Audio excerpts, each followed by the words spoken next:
welcome Pastor as he comes to bring the word today.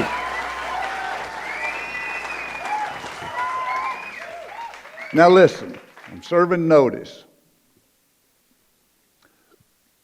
If what you're looking for, flashing lights, smoke and mirrors, a feel-good, shallow gospel, this is probably not the place you need to be. I think we're to the time where God's people better grow up. Amen. And they better be able to stand on their own. I'm going to talk to you today about this COVID passport. Anybody with an IQ and a spiritual understanding of at least a bullfrog knows that the United States and the world is in trouble. And we're way past the time when we can just play religious games. If you're going to be a Christian, now when I say Christian, I mean a true follower of Jesus Christ. Not someone who just calls themselves a Christian and that's as far as their Christianity goes. If you're going to be a Christian, be one. And if you're not, quit calling yourself one. You hypocrite. Calling yourself something you're not. God put it this way, you're bastards and not sons. I didn't say that, God did. That's in your book. When politicians can stand before cameras and tell one lie after another, and the media backs them up and people believe it, God says also you can believe a lie and be damned. There are two questions people need to ask today. Who and why? Who is behind all of this? Is it President Biden? Vice President Harris? Speaker of the House Pelosi? Is it Schumer? Is it the Democrats? Is it the Republicans? No, I don't think any of them are smart enough to do what's being done today. The power behind the power is Lucifer, Satan, the old dragon, the father of all lies, the God of this world. He is the God of this world. You remember in the temptations of Jesus, when Satan took Jesus up on a mountain and showed him all the kingdoms of the world. And he said, I'll give it to you. I'll give you all of it if you'll just bow down and worship me. They were his to give. He is the God of this world. So, you have to ask yourself who, and then you ask yourself why. And the why brings us to the reason for the sermon today. Now, I do want to give credit. I always give credit, if I possibly can, where something comes from. Now, I'm giving credit to the president of Hillsdale College for a lecture that he gave. And this sermon is not the lecture that he gave, but he gave some ideas that I will use during this sermon. So I always want to give credit where credit is due. We have a president who now governs by executive order. Now, I'm not a true understanding of all of the Constitution, but I believe that is a constitutional violation. Only Congress can make laws. Now, the president has the power under certain circumstances where he can use executive orders. So far, in the first, 75 days or something like that, 80 days, he has already signed 39, I believe I'm correct, executive orders, and he just announced last Thursday that he was going to assign 6 more concerning gun control. 6 executive orders concerning gun control. That's 45 in less than 3 months. The first one he signed, if I'm not mistaken, was to shut down all work on the pipeline and all drilling for oil on government property. And people say, well, that cost 15,000 jobs. No. It cost actually 15,000 workers on the pipeline, but it cost all of the support groups, the private citizens that were involved in supplying equipment and all of the support. I listened to someone, a senator from Texas, saying it's probably closer to 150,000 jobs when they closed down the drilling. The cost of fuel. I mean, noticed fuel prices going up. That costs you.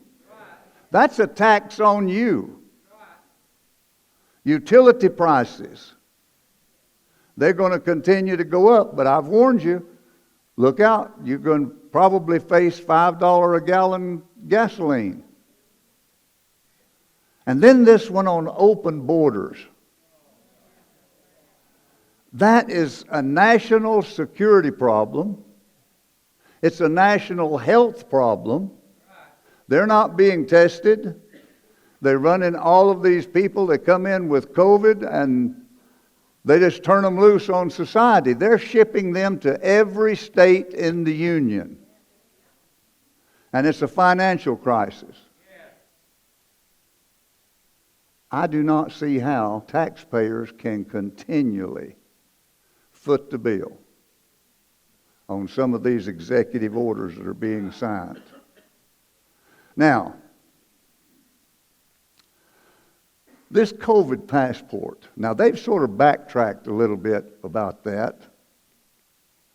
That was just a test run. It's throwing mud or whatever you want to throw on the wall and see how much of it sticks. They're trying to test the water.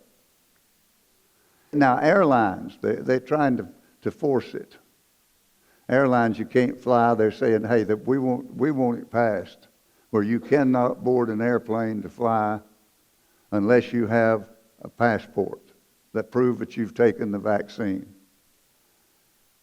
How many ever read the book, George Orwell's book of 1984? How many's read it? How many's seen the movie? That book was published in 1949. And the movie it starred John Hurt and Richard Burton.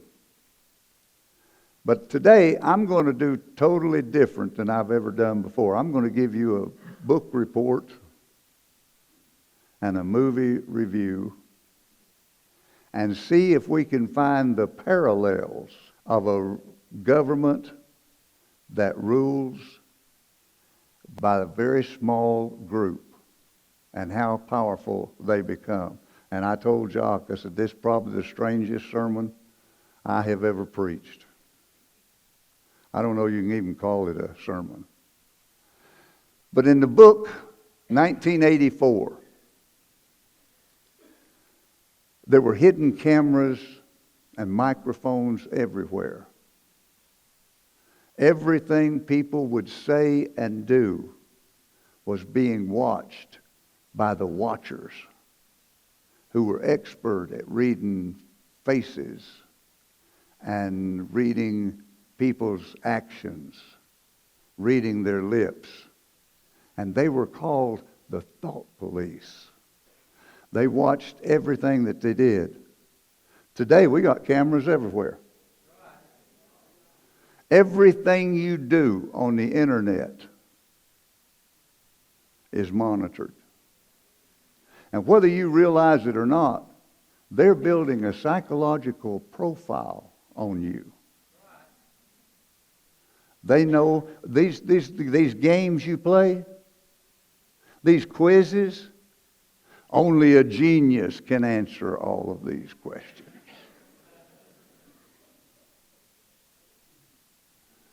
All they're doing is building a psychological profile. And they can build it. I have been looking for an end loader or a backhoe that was something reasonable enough that I could have afforded, because I've got some brush, had some timber cut. I wanted to pile some brush, dig up some stumps. So I posted something on Facebook, and it wasn't 30 minutes later. My Facebook was being bombarded with all of these advertisements of auctions for construction equipment. They knew, they were monitoring, they knew what I was doing. How many have a smartphone? Did you know they know everywhere you go? They know what you do.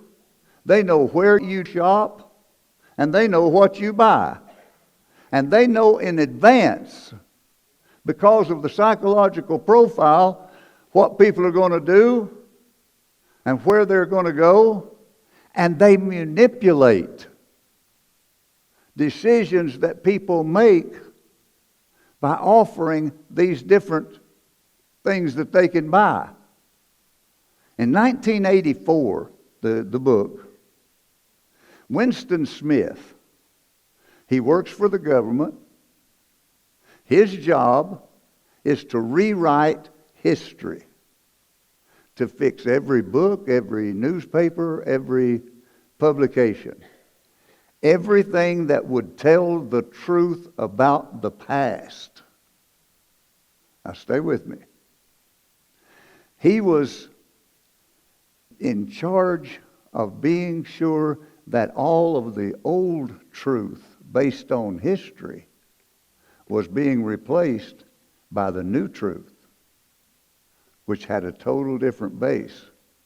One of the scenes, he shows a room that stretches as far as the eye can see. It's filled with desks and cubicles and people who are working on this to get rid of all of the old history, all of the truth. And Winston begins to wrestle with this idea and the question, why is all of this so important to the powers that be, the governing powers? And he soon began to realize there's nothing left of the past. All the history is gone.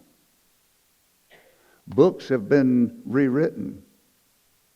History was no longer taught in the schools. Pictures had been repainted. Every statue that honored the past was torn down. All the records were gone. All of the streets and buildings, all of the schools had been renamed. Nothing existed of the history of the past. The only thing that meant anything now was the ever-present, endless present in which they lived, where those in power is always right. Does any of that sound familiar? Winston breaks two laws. He starts keeping a diary. That's against the law because a diary becomes history. You're telling what was and what has happened. And he begins seeing a woman by the name of Julie without government permission. Now the government approves of marriage. They need children. But they have to approve the relationship. Now, I'm not going to go into a lot of detail, but women no longer value a relationship with a man. And they need children. But children are trained, are taken at birth, and they're trained and controlled, taught. Now they live at home. They're trained and taught to report what the parents are doing. And parents live in fear of their children. There are 3 levels of people in 1984 book. The inner party, they're the small group that holds all power. There's the outer party that Winston belongs to. They work for, they are watched and controlled by the inner party. And then there's the proles. That's the people who do all the work. That's the blue-collar workers. So that's the 3 levels of people. Now, Winston and Julie, this woman that he's seeing without government approval, they move into a room above a little shop where Winston has shopped for years. And they move in as husband and wife, which is a violation against the law. And they have that time where they live in a fantasy world. It's a make-believe world. But it has limitations. They can't even think about having children, because if they do, they will be discovered and they will be killed. It turns out that this kindly old shopkeeper was a member of the thought police. And there's a hidden camera and microphones in the room.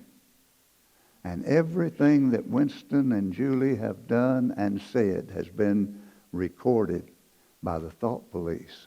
In fact, they have been watching Winston for years. Winston is arrested. I'm going to cut it a little shorter. Winston is arrested and tortured. He's reached the point that he's convinced the only thing he has to look forward to is a bullet in the back of the head. But instead, not known to Winston, he's undergoing a re-education program. The final stages of this torture is a training, and it's conducted by a man named O'Brien, who in the movie is played by Richard Burton. And he is able to raise and lower the pain level and leads him to understand the meaning of an all-powerful government. Brainwashing. Winston is forced to learn 2 things. He's forced to learn to double think. Now you have to stay with me here. Double thinking is a violation of the law of contradiction. How many are familiar with the law of contradiction? I see a few. Okay. Law of contradiction. Now, this is one of the things that I was able to get from this lecture that I mentioned. The law of contradiction has to be the basis of all truth. Now, let me explain. It's a way that people can understand what's going on. Because if you can do away with the law of contradiction, that is the only way you can understand a world that has no past. Now, the law of contradiction, let's bring it down to today. See, I'm using this book to make a comparison so we can see what's going on today.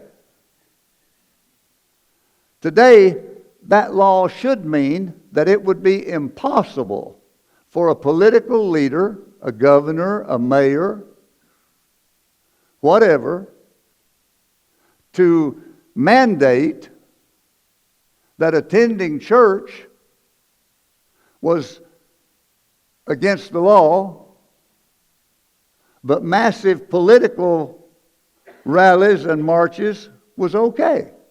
That's a contradiction.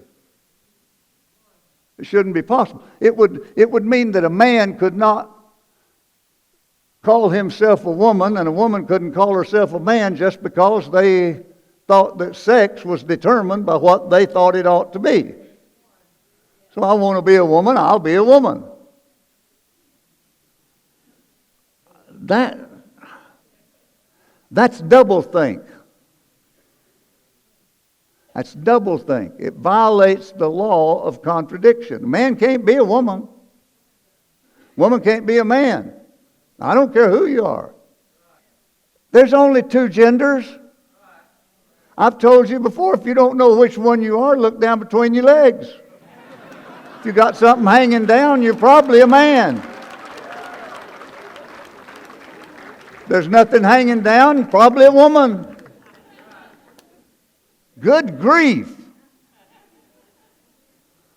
Doublethink. The law of contradiction means you can't change the past, because the past is the basis of all truth. And if something both happened and didn't happen,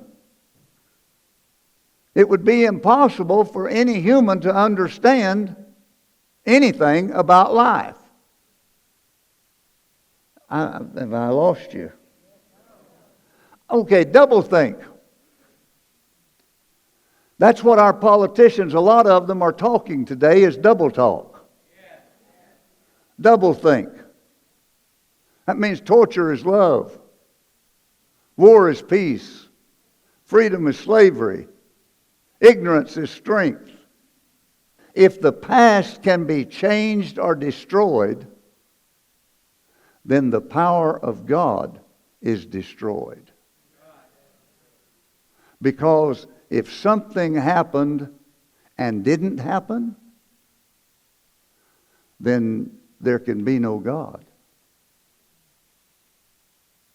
How can something happen and yet didn't happen?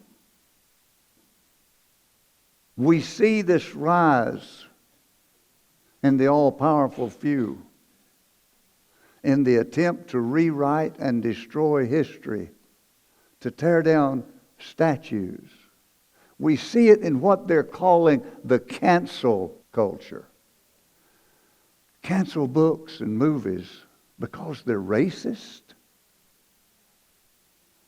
Dr. Seuss, I do not like green eggs and ham. That's what's going on. It's all an attempt to break down and destroy civilization as we know it. And that, church, is the battle that we're in. Ronald Reagan, in his farewell address to the nation as president, said, quote, I'm going to quote you 2 paragraphs. I'm going to read it to you. Quote, "Are we doing good enough job teaching our children what America is and what she represents in the long history of the world?" That was a question. And then he asked, he closed his speech, "Depriving the young of the spirit of freedom will deprive us all of our country. It could deprive us finally of our humanity itself. This cannot be allowed to continue. It must be stopped." That was Ronald Reagan. All of that was said to bring us to Revelations 13. And I'm not going to read the whole chapter. I'm going to suggest you go home and read the whole chapter, because Revelation 13 deals with the Antichrist, the false prophet, and the mark of the beast, verse 12, talks about the Antichrist. He has all this power. And he caused the earth, verse 12, the earth and them which dwell therein to worship the first beast, the Antichrist. And in order to do that, now this is the religious leader. Whoever he is, I'm not going to call anybody out. But he does great wonders. He calls fire down from heaven on the earth in the sight of men. They're on camera, and he calls fire down from heaven. And he deceived them that dwell on the earth by the means of the miracles which he had power to do in the sight of the beast. And here's what this false prophet says to them that dwell on the earth, that they should make an image to the beast, which had the wound by a sword and did live. He was killed and brought back to life. They have to have him come back to life, so he is the false Christ, the false Messiah. Jesus was killed and came back raised from the dead. They have to raise this Antichrist up. And he had power, this false prophet had power to give life to the image of the beast, that the image of the beast should both speak and cause that as many as would not worship the image of the beast, they're to be killed.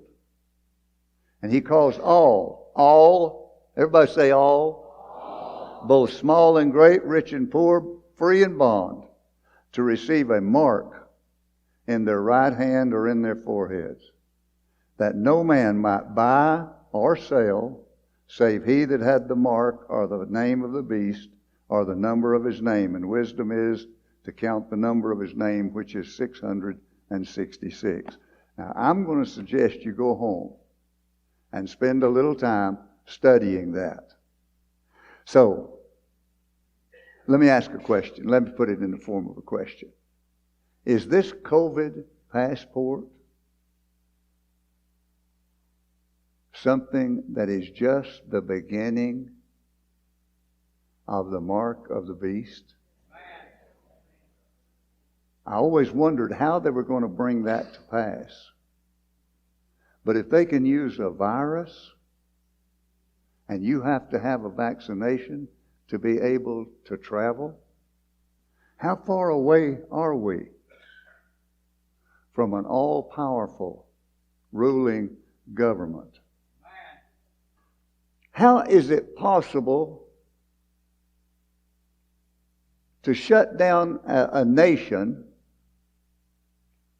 to lock it down, and then have open borders at the same time? That makes no sense to me, church. That's double think. That's tyranny.